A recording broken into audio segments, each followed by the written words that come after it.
Hello everyone, welcome back to muscle made 101। तो हम आ गए हैं लास्ट वीडियो पे जो हमारी प्लेलिस्ट है लो बैक पेन की। तो कुछ चीज़ें रह गई हैं जो कि है स्पाइन के इन्फेक्शन जिसमें मेनली ट्यूबरकुलोसिस आता है। तो इस वीडियो में मेनली हम टीबी स्पाइन के बारे में बात करेंगे और कुछ और पायोजेनिक इन्फेक्शंस और मैलिग्नेंसी जिसकी वजह से हमारी लोअर बैक एरिया में पेन हो सकता है। तो इस वीडियो में सब कुछ थियोरेटिकल ही है, तो मैं आपको पीपीटी के फॉर्म में पढ़ा रहा हूँ। So the first condition we will be looking upon is spinal tuberculosis, which is also known as Pott's spine. Now do not confuse it with Pott's fracture. Pott's fracture malleolus का fracture होता है। तो अब TB को जो है हम दो पार्ट्स में डिवाइड कर सकते हैं, पल्मोनरी और एक्स्ट्रा पल्मोनरी। एक्स्ट्रा पल्मोनरी मतलब लंग्स के अलावा जब जो इन्फेक्शन है वो स्प्रेड होके बाकी ऑर्गन्स में होने लग जाता है, उसको हम एक्स्ट्रा पल्मोनरी टीबी बोलते हैं।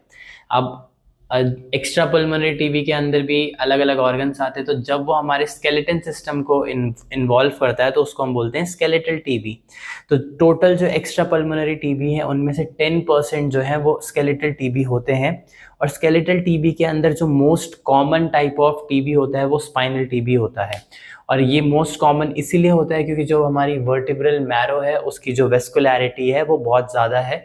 तो जो इन्फेक्शन है वो ब्लड के थ्रू यहाँ पे पहुंच जाता है और इन्फेक्शन कॉज कर सकता है, ट्यूबरकुलोसिस कॉज कर सकता है। Prevalence is more in developing countries. तो इंडिया में आपको टीबी स्पाइन के केसेस ज़्यादा देखने को मिलेंगे और ये कॉमन है शुरू के 3 डिकेड्स में। तो यंगर पॉपुलेशन में आपको ज़्यादा देखने को मिलेंगे और जो जेंडर स्पेसिफिक प्रेवलेंस है वो इक्वल है मेल और फीमेल में।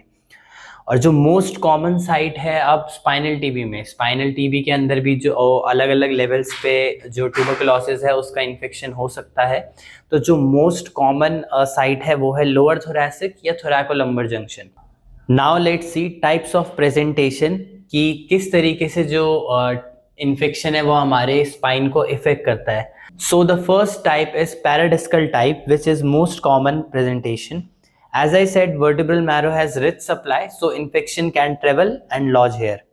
अब पैराडिस्कल जो आर्टरीज है हमारी, पैराडिस्कल आर्टरीज वर्टिब्रल डिस्क के लेवल पे ब्रांच हो जाती है और जस्ट एंड प्लेट से ऊपर दोनों वर्टिब्रेस में चली जाती है। तो इसीलिए जो हमारी डिस्क है उसकी जो ब्लड सप्लाई है वो बिल्कुल नहीं होती, एवेस्कुलर होती है। तो नॉर्मली जो हमारी डिस्क है वो इन्वॉल्व नहीं होती टीबी स्पाइन के केसेस में।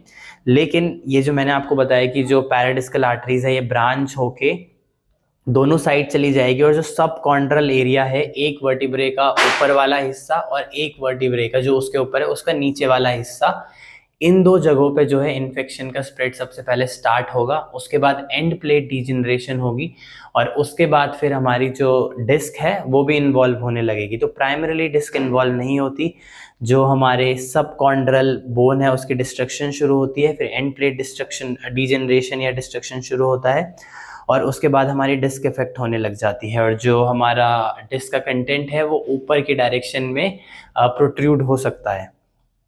Second most common cause is Centrum type. ठीक है, तो सेंट्रम टाइप में जो हमारी बॉडी है वर्टिब्रे की वो इफेक्ट होती है और ये जनरली होता है वीनस स्प्रेड से। ऊपर वाला हमने देखा कि आर्टीरियल जो सप्लाई है उसकी वजह से ज़्यादा हो रहा था, ये होता है वीनस सप्लाई की वजह से। तो हमारे वर्टिब्रल कॉलम में बैट्सन वेनस प्लेक्सिस होता है जो कि हर वर्टिब्रल बॉडी के अंदर जिसकी ब्रांचेस जारी होती हैं।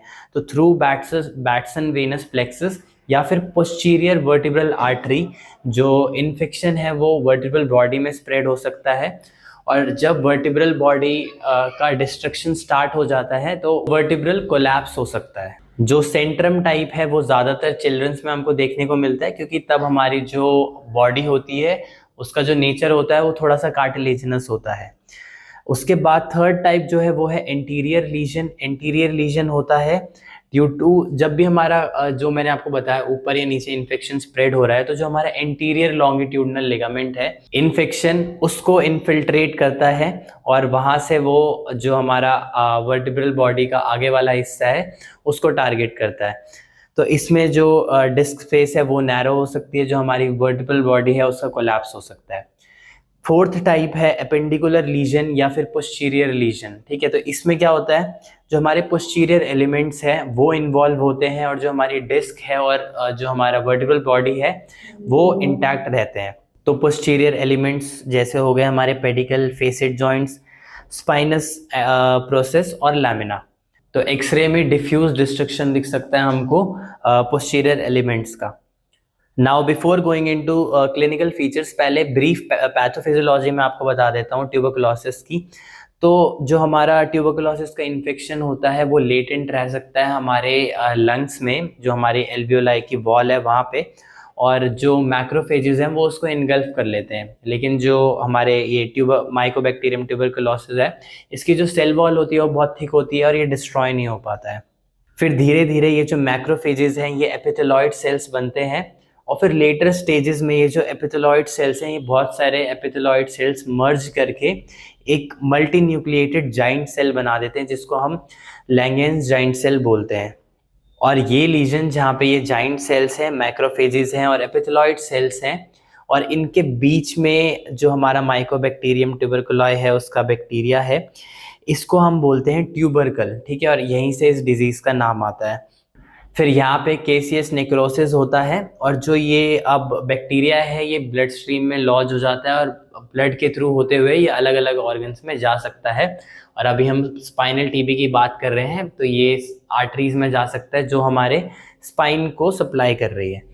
तो ये था ब्रीफ पैथोफिजियोलॉजी। अब क्लिनिकल फीचर्स देख लेते हैं। तो क्लिनिकल फीचर्स में इसका इंसीडियस ऑनसेट होता है, जो सिम्टम्स हैं वो 1 से 2 महीने में स्टार्ट होते हैं, और कॉन्स्टिट्यूशनल सिम्टम्स आपको देखने को मिल सकते हैं, जैसे कि malaise, general body weakness, loss of appetite और वेट लॉस।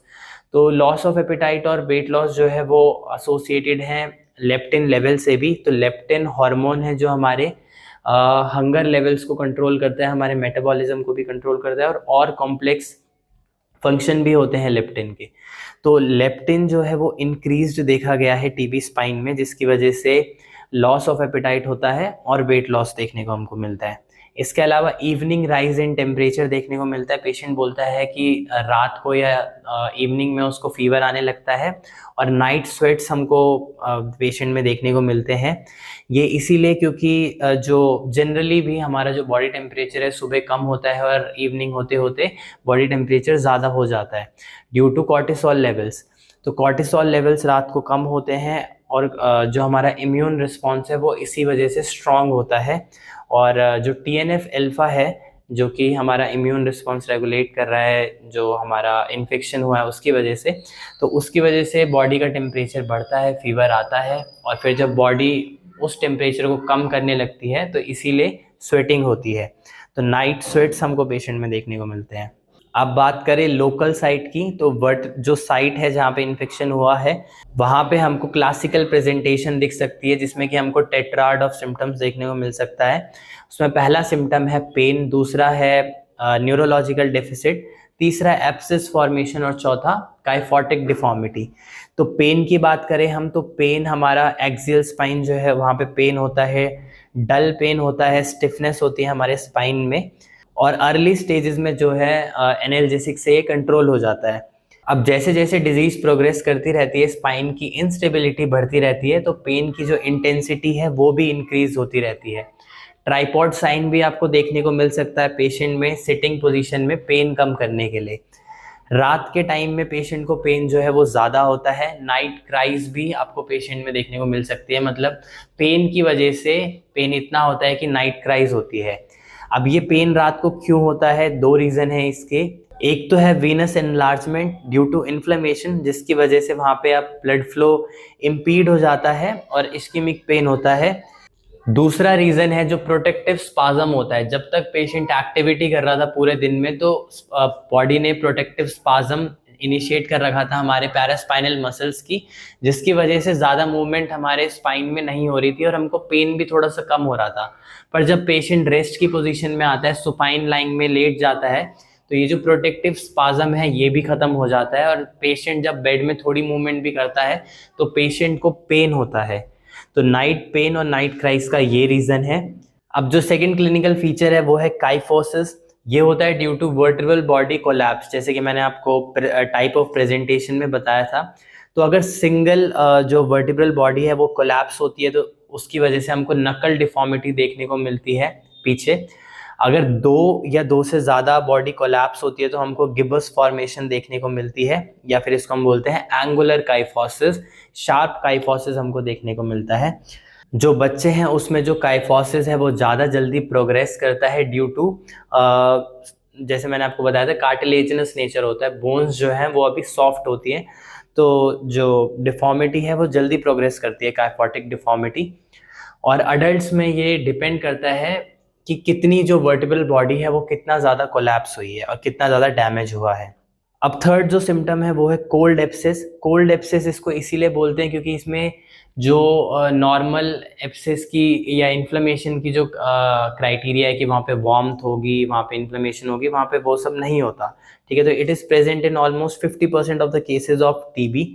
क्लिनिकली देखा जाता है तो जो मोस्टली एप्सिस होते हैं वो जो ओरिजिनल साइट है इन्फेक्शन की उससे दूर कहीं पे होते हैं। तो एप्सिस is basically collection of caseous material and inflammatory exudate. Caseous material मतलब जो केशियस नेक्रोसिस हुआ है उसका जो बाद में डेड सेल्स बचे हैं, और जो इन्फ्लेमेटरी एक्सुडेट है वो। It migrates in various direction following the path of least resistance along the fascial planes. अब ये जो एप्सिस होते हैं वो मोस्टली एसिम्प्टोमेटिक होते हैं, इनमें पेन हमको जनरली पेशेंट को फील नहीं होता।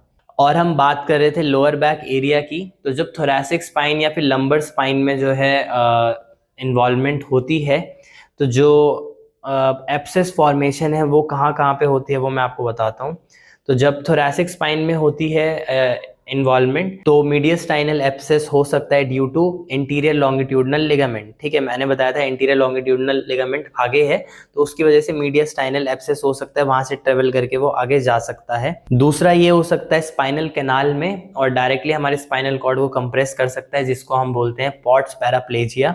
अगर हमारी लंबर वर्टिब्रे जो है वो इफेक्टेड होती है तो जो एप्सिस होता है वो जनरली हमारे श्वास मसल में हो सकता है, जिसको हम बोलते हैं श्वास एप्सिस। इसमें हमको फ्लेक्शन डिफॉर्मिटी देखने को मिल सकती है हिप में, जिसको हम बोलते हैं pseudo flexion deformity of hip. क्योंकि यहाँ पे मैंने आपको बताया लंबर स्पाइन में ट्यूबरकुलोसिस होने की वजह से वहाँ से ये स्प्रेड होके अलग अलग जगह जा सकता है। मोस्ट कॉमनली श्वास मसल पे ये जाता है और श्वास मसल में पेन की वजह से पेशेंट जो है इसको एक्सटेंड नहीं करता और फ्लेक्शन डिफॉर्मिटी धीरे धीरे बनने लगती है।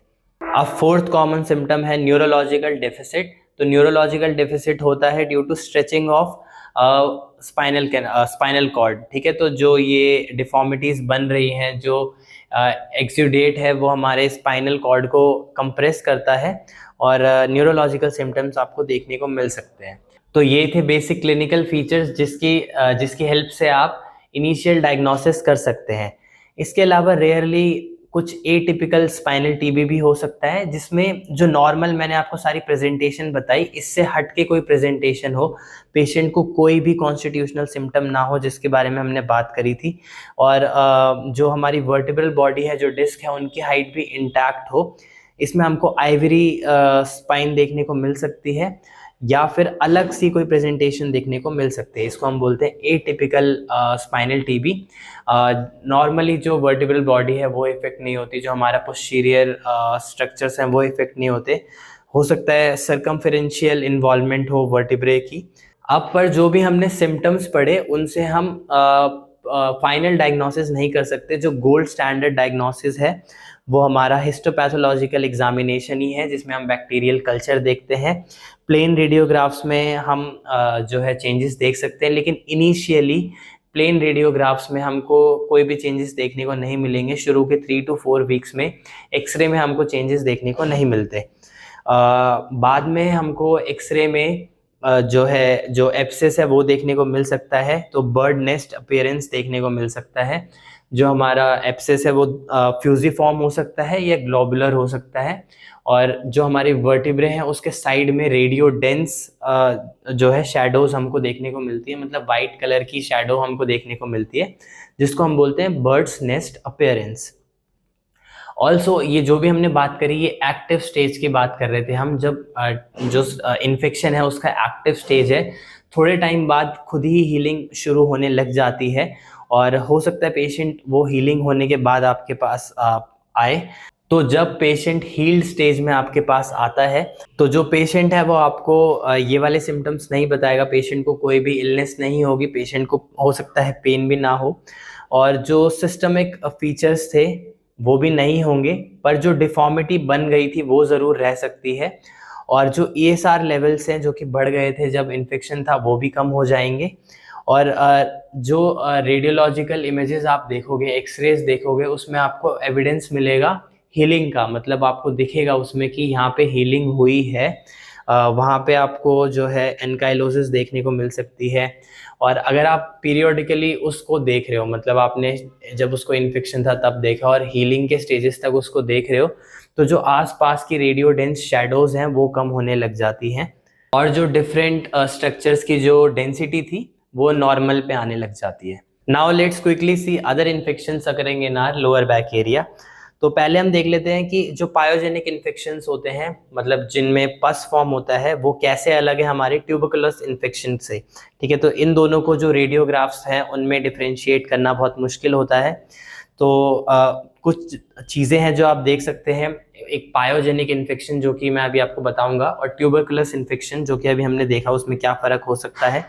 तो आप लोकेशन देख सकते हैं, जो ट्यूबरकुलोस इन्फेक्शन है वो मैंने आपको बताया मेनली थोरैसिक में होता है या फिर थोरैकोलंबर जंक्शन में होता है। पायोजेनिक इन्फेक्शंस मेनली हमारे लंबर स्पाइन को इन्वॉल्व करते हैं। इंटरवर्टिब्रल डिस्क जो है वो पायोजेनिक इन्फेक्शंस में मोस्टली जो है इन्वॉल्वमेंट रहती है, उसका डिस्ट्रक्शन होता है। लेकिन टीबी स्पाइन में मैंने आपको बताया कि जो हमारी डिस्क है वो एवेस्कुलर है, तो वहाँ पे जो इन्फेक्शन का स्प्रेड है वो मोस्टली नहीं हो पाता और एंड प्लेट डिजनरेशन जब होती है तभी डिस्क जो है वो इफेक्ट होती है। तो कम डिजनरेशन आपको देखने को मिल सकती है रेडियोग्राफ्स में डिस्क की। और तीसरी चीज़ आप देख सकते हैं, जो बोन का डिस्ट्रक्शन है, जो वर्टिब्रल बॉडी का डिस्ट्रक्शन है मान लेते हैं, तो वो आपको ज़्यादा देखने को मिलेगा ट्यूबरकुलस इन्फेक्शन में या फिर ट्यूबरकुलस स्पॉन्डिलाइटिस में। और एक और चीज़ आप देख सकते हैं, नंबर ऑफ वर्टिब्रेज। तो पायोजेनिक इन्फेक्शन में जनरली सिर्फ एक या दो वर्टिब्रल बॉडीज जो है वो इफेक्ट होती हैं या फिर वर्टिब्रेज हैं वो इफेक्ट होती है, इससे ज़्यादा इन्वॉल्वमेंट नहीं होती। लेकिन ट्यूबरकुलस इन्फेक्शन में जो वर्टिब्रे इफेक्टेड है वो मल्टीपल हो सकती हैं और वो अलग अलग लेवल पे हो सकती हैं। अलग अलग लेवल में वो एक एक वर्टिब्रे छोड़ के भी हो सकते हैं, मतलब ऊपर एक वर्टिब्रे इफेक्टेड है, फिर बीच में हेल्दी वर्टिब्रे है, फिर नीचे वर्टिब्रे इफेक्टेड है। इसको हम स्किप लीजन्स बोलते हैं। तो ये भी हमको देखने को मिल सकता है ट्यूबरकुलोसिस में। तो ये कुछ डिफरेंसेस हैं जो आप को डिफरेंशिएट करने में हेल्प करेंगे एक पायोजेनिक इन्फेक्शन और ट्यूबरकुलस इन्फेक्शन के बीच में। अब जो पॉट स्पाइन था उसको हम ट्यूबरकुलस स्पॉन्डिलाइटिस भी बोल सकते हैं। और पायोजेनिक इन्फेक्शन के अंदर अब हम देखते हैं पहला है ऑस्टियोमाइलिटीज़। तो ऑस्टियोमाइलिटीज़ आपको पता है, आपने देखा होगा जो लॉन्ग बोन्स है वहाँ पे होता है, लेकिन उसके अलावा ये हमारे वर्टिब्रल कॉलम में भी हो सकता है, रेयर होता है। तो जो ऑस्टियोमाइलिटीज़ है जब वो स्पाइन को इन्वॉल्व करता है तो उसको हम बोलते हैं स्पॉन्डाइलोडिस्काइटिस। ठीक है, तो स्पॉन्डाइलोडिस्काइटिस या फिर ऑस्टियोमाइलिटीज़ ऑफ स्पाइन एक ही चीज़ है। तो इसमें भी आपको जो है नाइट पेन देखने को मिल सकता है, कांस्टेंट पेन रह सकता है, फीवर हो भी सकता है, नहीं भी हो सकता, मैलेज रहेगी और वेट लॉस रहेगा, लॉस ऑफ एपेटाइट रहेगा। इसमें जो WBC है, CRP है, ESR है, मतलब जो भी इन्फ्लेमेटरी मार्कर्स हैं वो एलिवेटेड रह सकते हैं। और ब्लड कल्चर आप टेस्ट कराएंगे उसमें भी जो बैक्टीरिया है वो पॉजिटिव आ सकता है। रेडियोग्राफ्स जो है वो इनिशियल लेवल पे, इनिशियल इन्फेक्शन में आपको नॉर्मल दिख सकते हैं और बाद में पेरियोस्टियल थिकनिंग आपको देखने को मिल सकती है 14 डेज के बाद। ऑल्सो द कॉजेटिव ऑर्गेनिज्म, आपको पता होगा ट्यूबरकुलोसिस में अलग है और ऑस्टियोमाइलिटीज में जो कॉजेटिव ऑर्गेनिज्म है वो अलग है। अब नेक्स्ट हम देखते हैं डिस्काइटिस। तो जब जो इनिशियल इन्वॉल्वमेंट हो वो डिस्क की हो, डिस्क में जो है इन्फ्लेमेशन हो, तो उसको हम डिस्काइटिस बोलते हैं। स्पॉन्डाइलोडिस्काइटिस और डिस्काइटिस दोनों अलग अलग चीज़ें हैं। तो इसमें प्राइमरीली जो इन्फ्लेमेशन है वो डिस्क में होगी और ये जनरली बच्चों में देखा जाता है। इसमें भी आपको बैक पेन देखने को मिल सकता है, एब्डोमिनल पेन देखने को मिल सकता है। अब जो बच्चा है वो पेन की कंप्लेन तो इतना नहीं करेगा, लेकिन वो जो वॉक है वॉक नहीं करेगा, रिफ्यूज़ कर सकता है वॉक करने के लिए। इसमें भी आपको इन्फ्लेमेटरी मार्कर्स जो हैं वो रेज देखने को मिल सकते हैं, और जो रेडियोग्राफ्स है वो नेगेटिव रहेंगे 10 to 14 डेज़ के लिए। और बाद में भी रेडियोग्राफ्स में आपको डिस्क तो दिखेगी नहीं, लेकिन डिस्क स्पेस नैरोइंग ज़रूर देखने को मिल सकती है। अब आगे बढ़ते हैं तो इन्फेक्शंस के अलावा आपको ट्यूमर देखने को मिल सकता है, बोन सिस्ट देखने को मिल सकती है। बिनाइन ट्यूमर्स के अंदर आपको ऑस्टियोइड ऑस्टियोमा देखने को मिल सकता है। तो इन कंडीशंस में जनरली आपको रेडियोग्राफ्स में कुछ चेंजेस देखने को मिल सकते हैं, जैसे कि फ्रेजिलिटी फ्रैक्चर आपको देखने को मिल सकता है। जो पोस्टीरियर एलिमेंट्स हैं उसमें कुछ डिस्ट्रक्शन आपको देखने को मिल सकती है।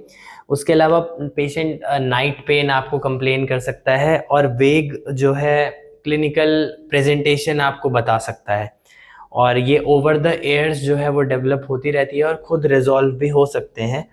और अगर जो ये जैसे बोन सिस्ट है वो हमारे स्पाइनल कॉर्ड को कंप्रेस करेगी, तो न्यूरोलॉजिकल सिम्टम्स भी हमको देखने को मिल सकते हैं। तो इन कंडीशंस में हम एमआरआई जो है वो एडवाइस कर सकते हैं, जब आपको जो क्लिनिकल प्रेजेंटेशन है वो अच्छे से समझ नहीं आ रही है और कुछ भी सस्पिशन है ट्यूमर का या फिर सिस्ट का।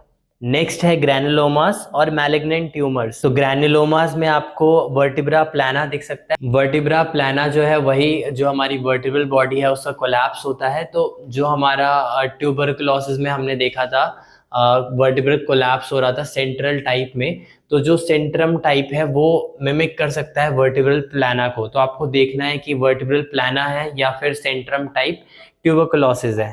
नेक्स्ट अगर मैलिग्नेंट ट्यूमर है तो जो सिम्टम्स है वो ज़्यादा सिवियर हो सकते हैं। नाइट पेन अगेन आपको देखने को मिल सकता है, चिल्स, जनरल मैलेज, एनोरेक्सिया मतलब लॉस ऑफ एपेटाइट, और वेट लॉस आपको देखने को मिल सकता है। मेनली जो मैलिग्नेंट ट्यूमर्स होते हैं स्पाइन में वो ऑस्टियोसार्कोमा और ईविंग सार्कोमा होते हैं। इसमें भी आपको जो बैक पेन है रेडियोलॉजिकली आपको हो सकता है कुछ चेंजेस ना मिले स्पाइन में, और जो सिम्टम्स पेशेंट आपको बता रहा है उसमें रेड फ्लैग साइंस है जो भी मैंने आपको बताया, और वेक प्रेजेंटेशन है, तो आप फर्दर और इन्वेस्टिगेशन के लिए पेशेंट को भेज सकते हैं। अब अगर एज रेंज देखें तो जो यंगर एज ग्रुप है जो कि हमारा 10 या 11 ईयर से नीचे वाली एज ग्रुप है, उसमें हमको बिनाइन ट्यूमर्स, मैलिग्नेंट ट्यूमर्स, डिस्काइटिस, ऑस्टियोमाइलिटीज, ग्रैनुलोमास और बोन सिस्ट आपको देखने को मिल सकती है। और ओल्डर एजेस में, ओल्डर मतलब यंगर एजेस में, यही 10-11 ईयर के बाद वाली जो एजेस है, इसमें अगर पेशेंट बैक पेन आपको बताता है तो ये जो बिनाइन ट्यूमर्स होते हैं, जो बोन सिस्ट होती हैं, जो पायोजेनिक इन्फेक्शंस होते हैं, इनके चांसेस जो है कम होते हैं। हो सकता है उस टाइम पे अगर ट्रॉमेटिक हिस्ट्री है तो स्पॉन्डाइलोलिस्थेसिस हो, ओल्डर एज में स्पॉन्डाइलोसिस हो, और वही अगर ट्रॉमेटिक हिस्ट्री है तो स्पॉन्डाइलोलाइसिस भी हो सकता है, मैकेनिकल लो बैक पेन भी हो सकता है जिसका डिफरेंशियल डायग्नोसिस हम कर ही रहे हैं।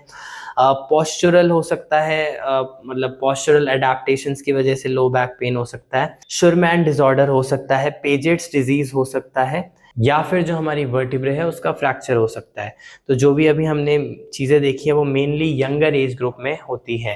तो अगर आपको ये जो रेड फ्लैग साइंस है जो भी हमने इस वीडियो में कवर करे हैं ये देखने को मिलते हैं, और ये आपको पीडियाट्रिक या फिर जेरियाट्रिक पॉपुलेशन में देखने को मिल सकती है, तो आपको फर्दर इन्वेस्टिगेशन करानी है या फिर रेफ़र करना है अगर आपको किसी भी कंडीशन के ऊपर लग रहा है कि पेशेंट को ये हो सकता है। तो इसी के साथ ये जो पूरा डिफरेंशियल डायग्नोसिस थे हमने ऑलमोस्ट सारे कवर कर लिए हैं शुरू से लेकर एंड तक इस प्लेलिस्ट पे।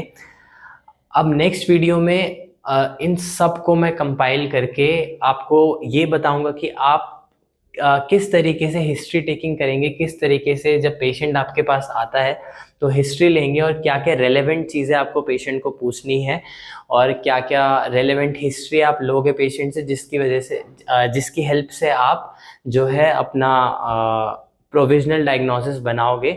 और जब आप सारी चीज़ें एक्सक्लूड कर लोगे तब जाके आप अपना जो डायरेक्शन है डायग्नोसिस का वो मैकेनिकल लो बैक पेन की तरफ ले जा सकते हैं, जब आपको कोई भी रेड फ्लैग साइंस या फिर कोई भी दूसरा कॉज जो है वो बैक पेन का नहीं मिल रहा है। तो मिलते हैं नेक्स्ट वीडियो में।